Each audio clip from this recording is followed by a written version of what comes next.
1927, it was 59. 56. Yeah, 57, so it must have been 29 years of age. Okay. And how old are you now? 92. 92, not out. And your goal is 100, I believe. That's right, my family want me to live to 100. You're amazing, you're an amazing man. Bob, I remember years ago you and I did a few trips up the Sepik River. Right, that was good. And it was quite primitive and remote in those days, wasn't it? It was, because not many years before that, the Keops and the police patrol had been up to do a census and to count the villages and so on. And the white men hadn't been up there much at all. Yeah, and, all the things I remember you perspiring, the perspiration that just poured off your face. And then when we went through that swamp, Yep. and you were pulling the canoe through the swamp, I was taking your photo. It was hot on the Sepik in those days. Yeah. And we went up to a little place off the main Sepik River. Yes. What was the name of that again? CO?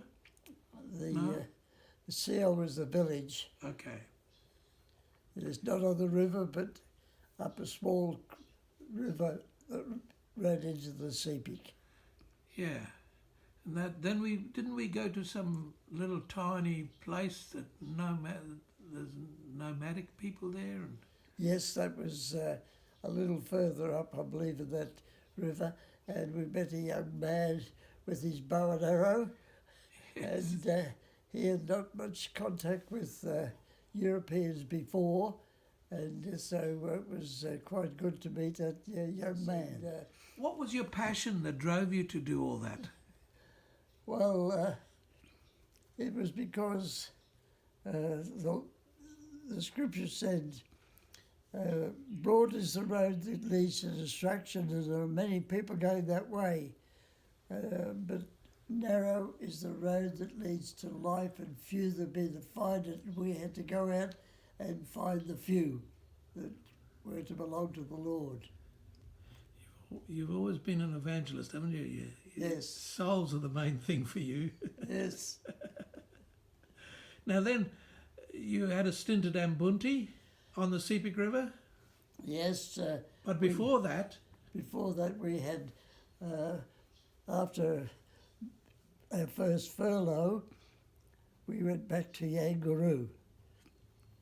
We took over from Mr. and Mrs. Easton, and from there we developed the mission station at Kusambuk. What did you establish at Kusambuk? Well, what is there today after you've left it all? Right. Well, there's a thriving church with a pastor and an assistant pastor and their wives, a thriving church, plus a primary school, an elementary school, and a high school. And Aileen started the primary school back in the 1960s with about 30 pupils, and now with the 3 schools that are there are over 850 students. What do they call the school? Well, the elementary school is called the Aileen Spence Elementary School, and the high school is called the Bob Spence Technical High School.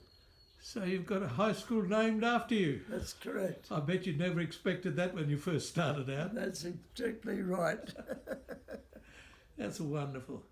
And so I'm not too sure how many years it was, but it was quite a number of years we were at Kusambuk and saw many buildings go up. A bigger church than the original little church that was out there, plus also school buildings and dormitories. They were all built while I was there. How many years did you spend in Papua New Guinea altogether? 19 years. 19 years. 19 years.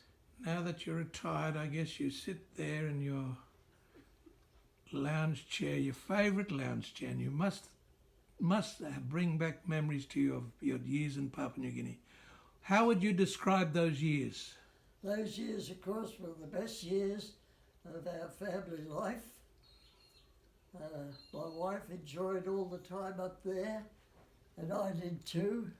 Everything we were able to do, we appreciated and enjoyed doing. And our children, when they were doing their education, had to come down to Australia for their education, would go up for the Christmas holidays. They enjoyed all their times there in Papua New Guinea. Tell me about Aileen. What legacy did she leave? What was her passion? Her passion was with the young people, had the Christian Cadets program at Kusambuk and down at Ambunti, and she did a marvellous work mainly among the young people and also among the women, and they really loved her. Wonderful. She did a lot of translation work too, didn't she? Yes, she translated and produced Sunday school lessons and the Christian Cadet programs and so on. That was for the whole mission, wasn't it? Yes, correct, for the mission. And even after we left Papua New Guinea and came back to Australia, she continued to do the work down here in Australia. That's wonderful.